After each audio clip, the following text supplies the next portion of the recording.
देखिए क्वेश्चन, अगला क्वेश्चन है, क्वेश्चन नंबर 58 है, सेट ए है और यूपीएससी सी सेट 2025। इसमें क्या है कि हमारे पास 5 डिजिट का नंबर है। नंबर क्या है? 5 डिजिट का नंबर जो हमें दिया गया है वो दिया गया है पी है, क्यू है, आर है, एस है और टी है। ठीक है। इसके बाद ये बताया गया है कि ये जो पी क्यू आर एस है, ये जितने हैं सब अलग अलग नंबर हैं, डिस्टिंक्ट डिजिट है। डिजिट क्या होती है? डिजिट भी देख लो। डिजिट में क्या हमारे पास आता है? डिजिट जो है वो 0 से स्टार्ट होगी। 0, 1, 2, 3, 4, 5, 6, 7 और 8 एंड लास्ट वन 9। ये हमारे पास डिस्टिंक्ट डिजिट है। कोई भी नंबर इन्हीं डिजिट से बनता है। ठीक है। इसमें बोला है कि जो टी है वो कभी भी 0 नहीं हो सकता। T never be 0। एक कंडीशन दी गई, पहली कंडीशन ये दी गई है, टी डज नॉट 0। एक बात। दूसरी बात, हमें ये पता होना चाहिए कि अगर हमारे पास ये 5 डिजिट का नंबर है, ये पहला प्लेस है, ये दूसरा है, तीसरा, चौथा, पांचवा, तो अगर यहाँ पर ये 0 आ गया है, यानी p की वैल्यू अगर 0 हो गई, p की वैल्यू अगर 0 हो गई, तो ये क्या होगा? ये 4 डिजिट का नंबर बन जाएगा। इसलिए हमारे पास p भी 0 नहीं होगा। ठीक है, ये बात समझ में आई? ये हमें दूसरी कंडीशन अपने आप से दिमाग में लगा के लगानी है। क्या निकालनी है कि हमारे पास p अगर 0 हो गया तो ये 4 डिजिट का नंबर हो जाएगा, क्योंकि यहाँ पे अगर कोई वैल्यू जैसे मान लो 0, 5, 6, 7, 8 आ गया, तो क्या हुआ? ये 0 आ गया। 0 आने से ये 4 डिजिट का नंबर बन गया ना, इस वजह से p भी 0 नहीं हो सकता। ये दिया नहीं क्वेश्चन में, लेकिन ये समझ में आना चाहिए हमें, p भी कभी भी 0 नहीं हो सकता। ठीक है। इसके बाद क्या है? इसके बाद कंडीशन दी गई है, जो p है वो t का 3 टाइम्स है। ये जो कंडीशन है ये इंपॉर्टेंट है। क्या कंडीशन है? दूसरी कंडीशन, p जो है वो 3 टाइम्स है t का। ठीक है। इसके बाद यहाँ पर एक कंडीशन और देख लो, चौथी, तीसरी। ये क्या है? ये लिखा गया है कि s जो है वो q से 4 ज्यादा है। s हमारे पास कितना ज्यादा है? 4 ज्यादा है। किससे? q से।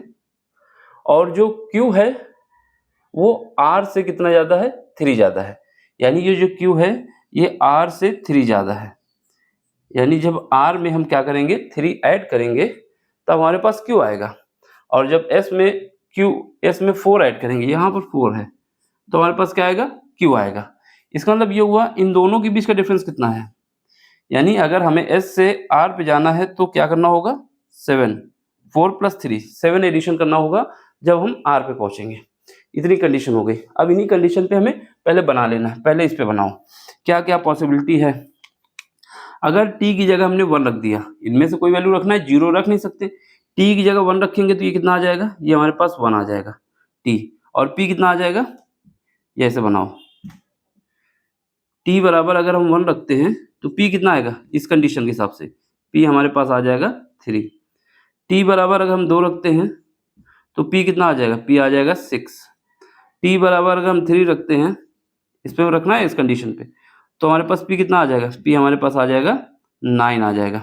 अब t बराबर अगर हम 4 रख दें तो p कितना आ जाएगा? 12 आ जाएगा, जो कि पॉसिबल नहीं है, क्योंकि ये सिंगल डिजिट का नंबर होना चाहिए। जब ये पॉसिबल नहीं है तो इसका मतलब ये हुआ कि ये वाला केस नहीं लग सकता, ये वाला केस नहीं लगेगा। ठीक।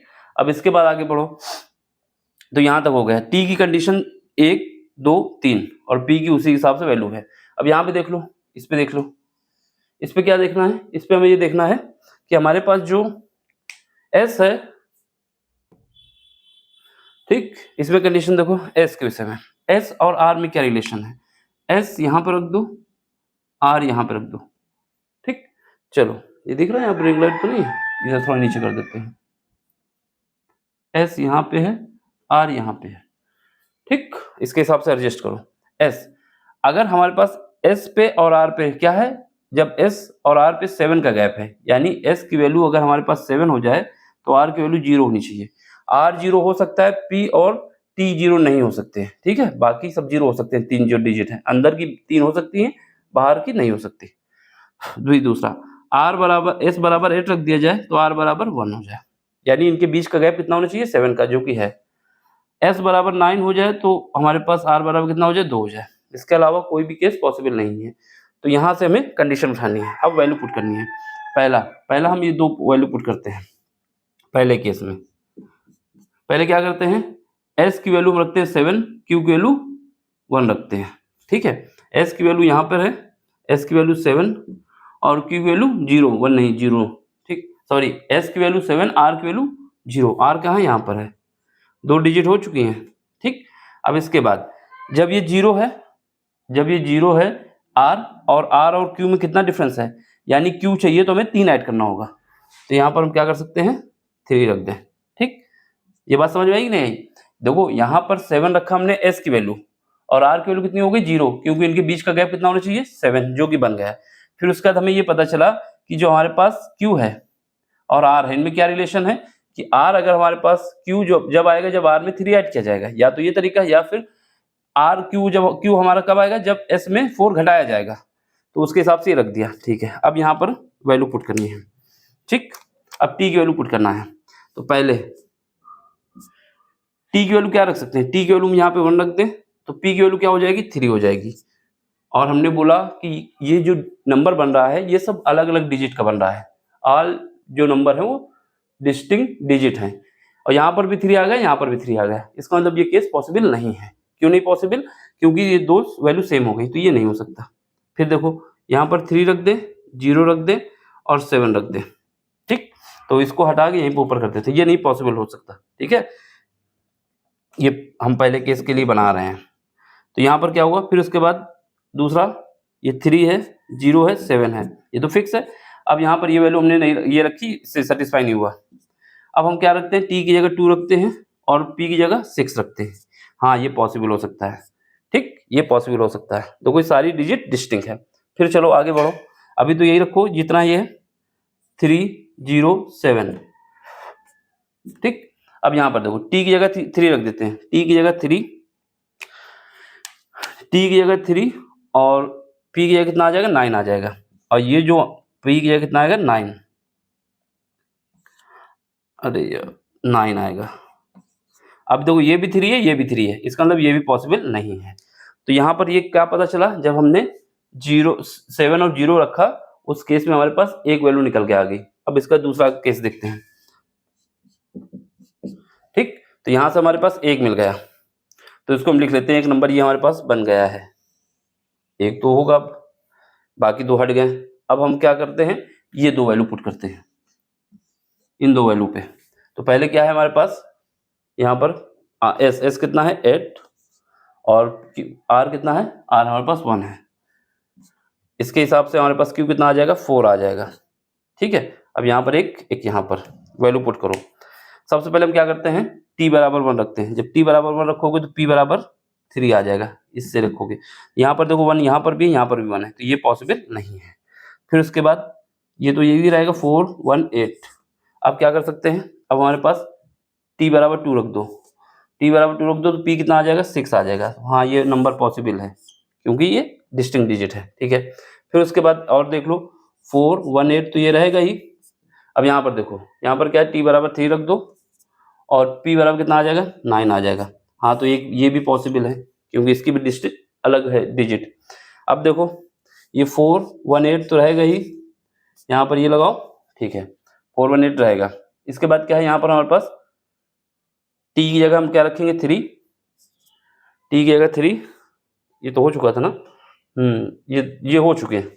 अब इससे हमें 2 नंबर मिल गए। समझ में आया कि नहीं आया? इससे हमें 2 नंबर मिल गए।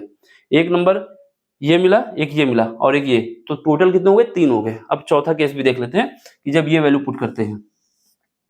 अब इसमें देखो तीसरे केस, अब हमारे पास क्या है? ये हमारे पास एस कितना है? 9 है, आर कितना है? 2 है, आर यहाँ पर है 2 है, और क्यू कितना है? इसके हिसाब से 5 हो जाएगा क्योंकि इनके बीच का गैप कितना है? 3 का है। पी और ये टी, अब वैल्यू पुट करो। पहली वैल्यू हम टी बराबर 1 रखते हैं, और तो क्यू पी कितना आ जाएगा? जब टी बराबर 1 रखा तो पी हमारे पास 3 आ गया। तो ये पॉसिबल नंबर है, सबकी डिजिट अलग अलग है। फिर उसके बाद ये तो यही रहेगा 5 to 9। अब यहाँ पे आओ, टी बराबर 2 रख दो और पी बराबर 6 आ जाएगा। यहाँ पर 2 है, यहाँ पर 2 है, तो ये पॉसिबल नहीं है, अलग होना चाहिए। फिर उसका ये तो यही रहेगा 5 to 9। ठीक, यहाँ पे दिख रहा है। यहाँ पे देखो टी बराबर क्या रख सकते हो? 3, और पी बराबर कितना आ जाएगा? 9 आ जाएगा। यहाँ पर 9, यहाँ पर 9, तो ये भी पॉसिबल नहीं है। तो देखा जाए तो इस हिसाब से हमारे पास नंबर तो काफ़ी बन गए हैं, लेकिन उन काफ़ी नंबरों में से केवल एक ये नंबर पॉसिबल है, एक ये पॉसिबल है, एक ये पॉसिबल है और एक ये पॉसिबल है। तो टोटल कितने नंबर पॉसिबल हैं? 4 नंबर पॉसिबल हैं। तो ऑप्शन हमारा ये हो जाएगा। ये करने का तरीका है, ठीक है? सारे नंबर लिख दोगे सीक्वेंस से, कौन से क्या हैं, फिर उसके बाद इसमें देखोगे तो हमें ये पता चल जाएगा कि जो-जो नंबर हमारे पॉसिबल हैं, वो हमने सामने दिखा दिया, ठीक? सारे नंबर हमने बनाए हैं। पहले केस में 3 नंबर बने जिसमें से 1 पॉसिबल था, दूसरे केस में 3 नंबर बने जिसमें से 2 पॉसिबल था, तीसरे केस में हमारे पास 3 नंबर बने जिसमें 1 पॉसिबल था।